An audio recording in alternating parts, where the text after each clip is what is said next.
আমি আমার শাশুড়ির মৃত্যু কামনা করতাম, কারণ আমি আর পারছিলাম না। মাত্র 16 বছর বয়সে আমার বিয়ে হয়। শ্বশুর বাড়িতে গিয়ে দেখি আমার শাশুড়ির বয়স 35 বছর। আমি ছিলাম বড় বউ।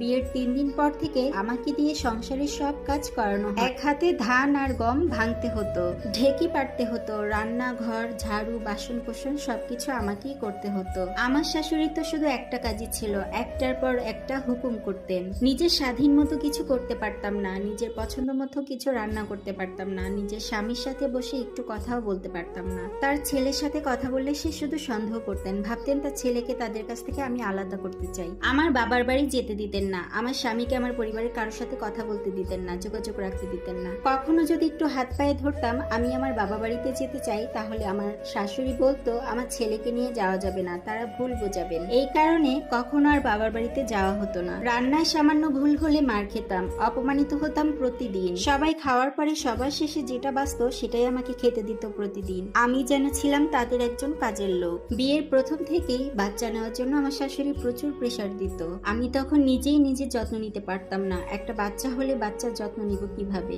আর তখন আমার বাচ্চাও হচ্ছিল না। আমার বাচ্চা হচ্ছিল না বিধায় আমার শাশুড়ি আমার স্বামীকে দ্বিতীয় বিয়ে করাতে চাচ্ছিল। কিন্তু আল্লাহর রহমতে তার কিছুদিন পরেই আমার পেটে বাচ্চা আসে। কিন্তু প্রথম বাচ্চা হওয়ার সময়ও আমাকে কাজ করাতে ছাড়েনি, আমাকে খাবারও দিত না ঠিক মতো। কিন্তু এর কয়েক বছর পর আমি আবারও মা হই এবং আমার এবার যমজ দুটো বাচ্চা হয়। স্বামীর সাথে সময় কাটানোর অনুমতি পেতাম না। স্বামী থাকা অবস্থাতেও সংসারটা আমার ছিল না। তখনও আমি সেই একই ঘরেই ছিলাম, কিন্তু নিজের বলতে কিছুই ছিল না। শাশুড়ি তখনও সংসারটি ছাড়তে রাজি ছিলেন না। 70 বছর বয়সে আমার শাশুড়ি মারা গেলেন, আর অবশেষে আমি 54 বছর বয়সে এই সংসারটা বুঝে পেলাম। অনেকেই আগে আলাদা হয়ে গিয়েছে, কিন্তু আমি বাড়ির বড় বউ হওয়াতে আলাদা হতে পারি। আমি প্রতিজ্ঞা করেছিলাম আমি কখনোই আমার ছেলে বউর সাথে এমনটি করব না। আমার 45 বছর বয়সে এসে আমি আমার ছেলেকে বিয়ে দিই। বিয়ে দেওয়ার সাথে সাথে আমাদের বিল্ডিং এর একটা ফ্ল্যাট দিয়ে দিই। আমি থাকি একতলায় আর আমার ছেলে আর ছেলের বউ থাকে 4 তলায়। বিয়ের দিনই তাদের বাসর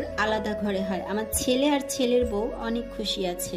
আমার ছেলে আর ছেলের বউর হাসি মুখটি দেখে আমি অনেক বেশি শান্তি পাই। আমার এটা হিংসা না, বরং আমার ছেলের বউটা মাশাআল্লাহ অনেক ভালো। আমি ওকে আমার নিজের মেয়ের মতো দেখি। আমি বাস্তব জীবন থেকে শিখেছি, মেয়েরা যেমন তার নিজের মাকে দেখে মা হওয়াটা শিখে, তেমনি শাশুড়িকে দেখেও শাশুড়ি হতে শেখে। আমি আমার শাশুড়ি মায়ের কাছ থেকে ভালো কিছু শিখতে পারিনি, কিন্তু আমি প্রতিজ্ঞা করেছি আমি ভালো শাশুড়ি হব। আমাদের সমাজে এখনো বেশিরভাগ সংসারে এমন শাশুড়ি আছে, তারা নিজের মেয়ের সুখ সহ্য করে, কিন্তু ছেলের বউর মুখের হাসিটুকু সহ্য করতে পারে না। ছেলে আর ছেলের বউ সুখে থাকলে তাদের পেটের